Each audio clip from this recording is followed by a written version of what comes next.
ल आज नेपालको भ्रष्टाचार विरुद्धको एउटा एकदमै महत्त्वपूर्ण कानूनबारे कुरा गरौँ। यो भ्रष्टाचार निवारण ऐन 2059 आखिर हो के, यो किन चाहियो अनि यसले काम चाहिँ कसरी गर्छ? आउनुहोस् यसलाई गहिराईमा गएर बुझौँ। यो ऐनको मुटु भनौँ न, यसको प्रस्तावनामै लुकेको छ। यसको उद्देश्य सजाय दिनु मात्रै होइन, समाजमा एउटा आर्थिक अनुशासन, एउटा नैतिकता कायम गर्नु हो।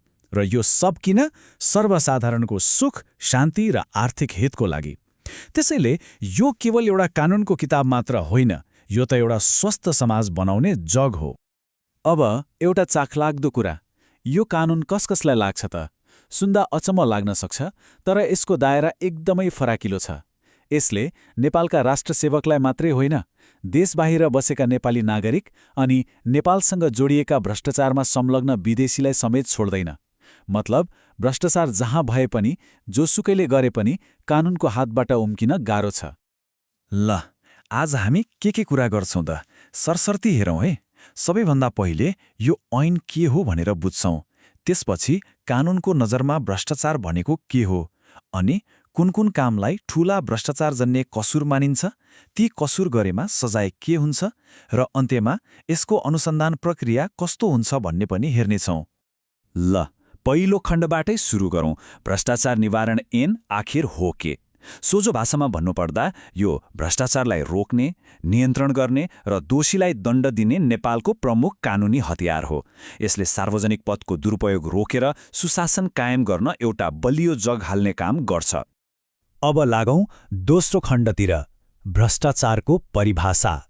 कुनै पनि कानूनलाई राम्रोसँग बुझ्न, त्यसले प्रयोग गरेका शब्दहरूको अर्थ ठ्याक्कै के हो भनेर जान्नु एकदमै महत्त्वपूर्ण हुन्छ। त्यसो भए यो ऐनले कसलाई र केलाई निशाना बनाउँछ त? सबैभन्दा पहिले रिश्वतलाई हेरौँ। यो शब्द सुन्ने बित्तिकै हाम्रो दिमागमा पैसाको लेनदेन मात्रै आउन सक्छ, तर कानूनले यसलाई त्योभन्दा धेरै फराकिलो बनाएको छ। कुनै काम गराउन वा नगराउनको लागि दिने कुनै पनि फाइदा, चाहे त्यो नगद होस्, कुनै सामान होस् वा अरू कुनै सुविधा, सबै रिश्वत हो। ऐनले घुस शब्दलाई पनि यसैमा समेटेको छ, जसले गर्दा यसको अर्थ अझै व्यापक हुन्छ। त्यसो भए यो कानूनको मुख्य निशानामा को पर्छ त? हो, राष्ट्रसेवक। र विश्वास गर्नुहोस्, यो ऐनले राष्ट्रसेवकको परिभाषालाई एकदमै फराकिलो बनाएको छ। तलब खाने होस् वा नखाने, स्थायी होस् वा अस्थायी, मतलबै छैन। यदि कोही व्यक्ति सार्वजनिक अख्तियारी वा जिम्मेवारीको पदमा छ भने ऊ राष्ट्रसेवक हो।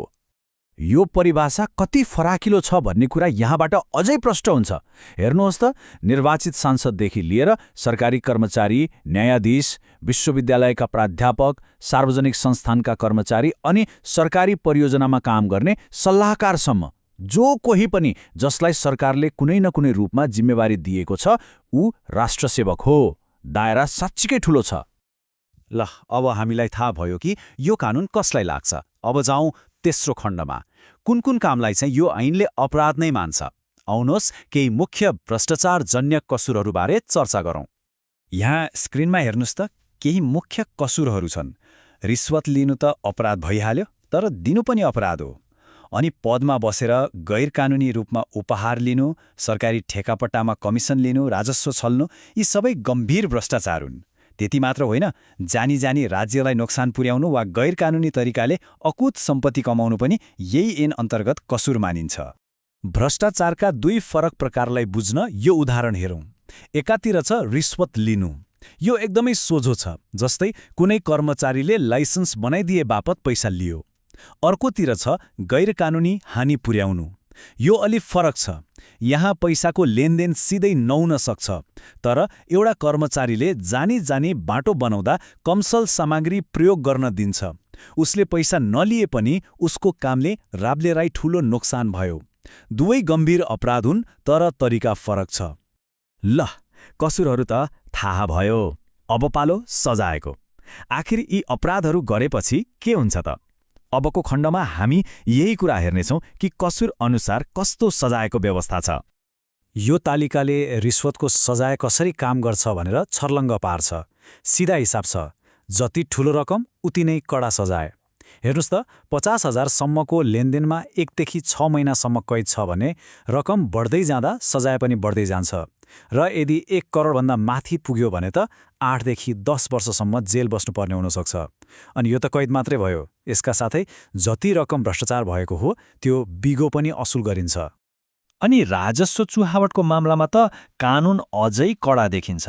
यस्तो अपराधमा जति रकम चुहावट भएको हो त्यसको दोब्बर जरिवाना तिर्नुपर्ने व्यवस्था छ। हो, दोब्बर। यसले के देखाउँछ भने राज्यको ढुकुटीमा हानि पुर्याउने कामलाई यो ऐनले अत्यन्तै गम्भीर रूपमा लिएको छ। अनि यहाँ एउटा एकदमै महत्त्वपूर्ण कुरा छ। कानूनले सबैलाई एउटै नजरले हेर्दैन। यदि कुनै उच्च पदमा बसेको व्यक्ति, जस्तै कुनै संवैधानिक निकायको प्रमुख वा सरकारको विशिष्ट श्रेणीको कर्मचारीले भ्रष्टाचार गर्छ भने उसलाई लाग्ने सामान्य सजायमा थप 3 वर्षसम्म कैद थप्न सकिन्छ। सन्देश एकदमै प्रष्ट छ।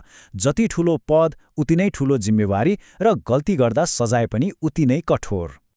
ल, अब हामी हाम्रो अन्तिम खण्डमा आइपुगेका छौं, अनुसन्धान प्रक्रिया। कसैमाथि भ्रष्टाचारको आरोप लागेपछि के हुन्छ? उजुरीदेखि अदालतसम्मको यात्रा कस्तो हुन्छ? आउनुहोस् यो प्रक्रियालाई चरणबद्ध रूपमा हेरौं। भ्रष्टाचारको मुद्दा अघि बढ्ने प्रक्रिया सामान्यतया यी 4 चरणमा हुन्छ। पहिलो, कुनै पनि स्रोतबाट सूचना वा उजुरी आउँछ। त्यसपछि अनुसन्धान गर्ने निकायले गोप्य रूपमा प्रारम्भिक छानबिन गर्छ। यदि आरोपमा केही दम देखियो भने तेस्रो चरणमा विस्तृत अनुसन्धान सुरु हुन्छ, जहाँ प्रमाणहरू जम्मा गरिन्छ। र अन्तमा यदि पर्याप्त प्रमाण भेटियो भने मात्र मुद्दा अदालतमा दायर हुन्छ। यहाँ एउटा एकदमै महत्त्वपूर्ण व्यवस्था छ। जब कुनै राष्ट्रसेवक विरुद्ध अदालतमा भ्रष्टाचारको मुद्दा दायर हुन्छ, उनीहरू आफ्नो पदबाट स्वतः निलम्बनमा पर्छन्। मतलब मुद्दाको अन्तिम फैसला नआएसम्म उनीहरू काममा फर्कन पाउँदैनन्। यसो गर्दा अनुसन्धानलाई प्रभावित पार्न सक्ने वा पदको दुरुपयोग हुने सम्भावना कम हुन्छ। ल, आजको हाम्रो यो चर्चालाई सारमा हेरौं। हामीले के बुझ्यौं त? पहिलो, यो ऐनको मुख्य लक्ष्य नै सार्वजनिक निष्ठा र आर्थिक अनुशासन हो। दोस्रो, राष्ट्रसेवकको परिभाषा यति फराकिलो छ कि यसले लगभग सबै सार्वजनिक पदमा बसेका व्यक्तिलाई समेट्छ। तेस्रो, सजायहरू निकै कडा छन्। र चौथो, अनुसन्धानको एउटा स्पष्ट र संरचित प्रक्रिया छ। र अन्त्यमा एउटा प्रश्नमा आएर यो चर्चालाई बिट मारौं। कानून त कागजमा बलियो देखिन्छ, तर के यो ऐनले साँच्चीकै समाजमा एउटा निष्ठा र इमान्दारिताको संस्कृति बनाउन सक्छ त? यसको सफलता कानूनमा मात्रै भर पर्छ कि यसको कार्यान्वयनमा? विचारणीय प्रश्न हो। अर्को पटक फेरि भेटौँला।